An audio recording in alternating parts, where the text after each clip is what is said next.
welcome back to another Black Desert Online guide. My name is Teddy, and today I'll be showing you how to start farming. This is not going to be some advanced guide to show you how to optimize 100 strong fences or where to farm for or where to place them or anything like that. I am so sorry, this is just a beginner's guide. If you are new here and find this guide or any of my content helpful, don't forget to hit that subscribe button and turn on those notifications. With all of that out of the way, let's get right into farming.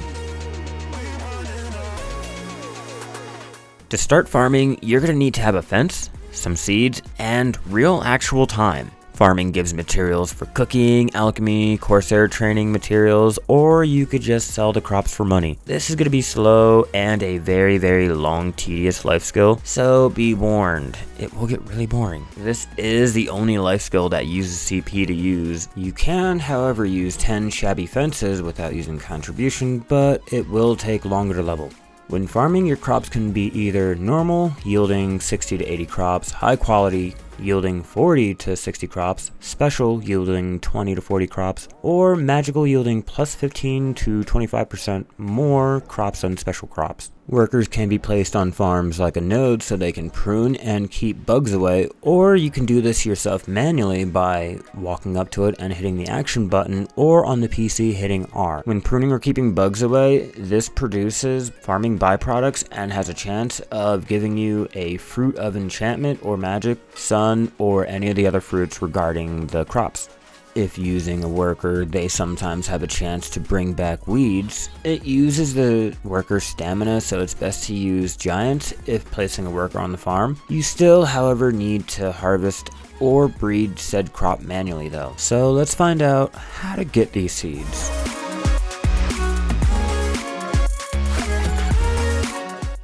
Seed vendors have seeds, but they usually are withered. These seeds can be bred to normal quality. Air in Calpheon City here sells special quality seeds, but the prices are expensive for newer players. You can also use the central marketplace, which can be more expensive in some cases, and in other cases, it can speed up trying to get certain seeds or quality. Fear not though. If you want to gather seeds without spending any silver, it can be long and boring, sometimes annoying, but you can.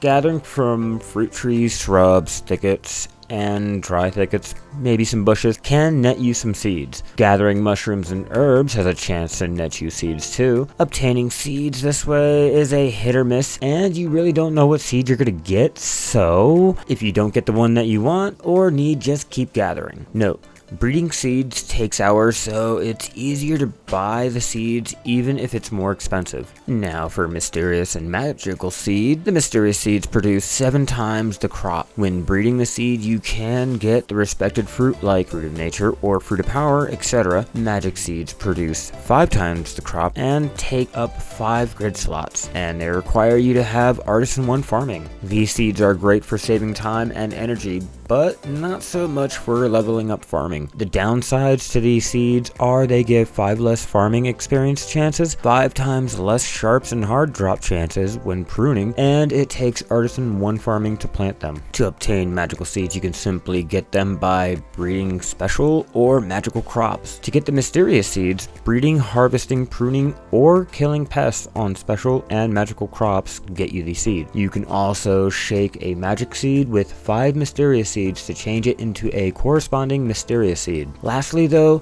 you can raise chickens and cows, even breed them too. To obtain chicken feed, simply grind down 100 barley and 20 rough stone to get normal quality chicken feed. This can be bred up to special quality, which gives 15% more than magical quality, and takes up 4 grid. To obtain the haystack, just dry down 50 weeds. Haystacks can be bred up to special quality too, and takes up 5 grid, and produces 25% more than the magical quality haystack. I don't know why you would want to raise chickens or cows instead of plants, but comment down below if you do and if it's really worth it. Me personally, I throw my workers on a node and I play a little mini game for the cow. And lastly, you can apply a scarecrow to the plot to keep birds from eating your plots, and irrigation so you can manage water for longer. These do take up 1 grid slot each and are optional if you choose to use them. Now let's talk about fences. Getting a fence is really easy and without a fence, you can't really start farming. There are a total of 5 different fences with the size and CP cost increasing with each one. You can get your first shabby fence from the quest Because I Like You, which can only be done once per character. This fence takes no CP and has a grid size of 1. Having beginner 7 gathering allows you to bypass the prerequisite quest needed. Getting 10 of these can give you a really slow, low yielding, low maintenance farm however, but again, it's slow and long. Small fences can be rented from Martina Finto at Finto Farm near Velia, or Enzo from Diaz Farm over here at Calphion. This fence has 4 slots and takes 3 CP to rent. Strong fences have 10 slots and cost 10 CP to rent. These can be rented from Flaveno here at Heidel, I probably messed that up, and Garano here in Calphion City, and finally Lasher here in Altanova. The last type of fence is the Old Moon fence that shares the same 10 slots and CP to rent as a strong fence. These can be rented from any Old Moon manager in every major city. This fence, however, can only be rented once you hit Master 1 farming. These take less space than stronger fences, so you can place them side by side. Now that you have your fence and some seeds, where should you farm? You can place a fence almost anywhere as long as there's blue arrows. You can't place a farm on solid stone, and keep in mind if there's a tree or rock in your farm, you will have to work around it, so it's best to place it on a flat empty spot. When you do go to farm, you will have to keep certain things in mind. Temperature, which determines the grow every 5 minutes. Humidity, which is the chance of your plants getting blighted every 5 minutes. Water, which controls the moisture. Fertilizer, which increases the growth by 20%. Growth, at 100% you can either breed or harvest the crop. Health, which determines how much yield you will get. This lowers as birds attack the crop. And finally, moisture, which if this hits 0, the crop yields 50% less. Plants have preferred temperature it likes to grow in. You can grow any crop anywhere, but this will increase the time needed to grow by 2%. Like temp, plants have a certain humidity needed so that they don't get blighted. Balancing this will reduce the times you will need to prune or shoo bugs away. Opening your map and clicking the cloud button here will show you the humidity information. The darker the red, the more humid, whereas low humidity is white. The color will change as it rains, and places like swamp are more humid. Hitting the water droplet button here shows groundwater information. The darker the blue means more groundwater, where white is very low. This will change as rain comes and will fluctuate. If anyone knows how to really use this groundwater information, please drop a comment down below. And finally, the barometer button brings up the temp information. Just like with all temperature, red is hot and green is cooler.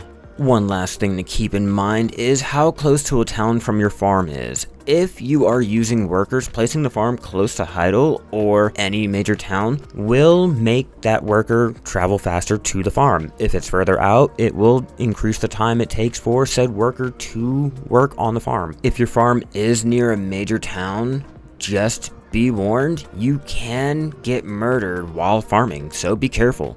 Well, with all that said, I hope this guide helps you getting started with farming. As for which plant to grow and where to go, it's all about what will make you money or what you find convenient growing. If you are making a lot of fruit-based cooking recipes, you aren't going to be planting onions, so keep that in mind. I really don't enjoy farming and it takes way too long, so if you guys excuse me, I'm gonna go level that up and I shall see you guys in the next Black Desert Online video. La nostra queste